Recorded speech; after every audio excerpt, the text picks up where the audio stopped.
welcome to the 22nd birthday of Mama Chris sa malakas na pala naman dyan. Ayan. Alright, so this time pa tatawagin ko po muna si Mama Chris. Ayan.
Happy birthday to you.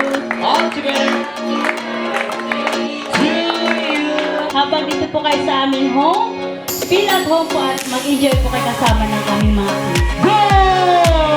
Ayan, kabilisan lang. Alright, bilisan ng konti, bilisan ng konti. Ayan, nasan yung kalamansi? Nasan yung kalamansi? R. Letter R. Ayan. Okay, paunahan na. Okay, W. O. W.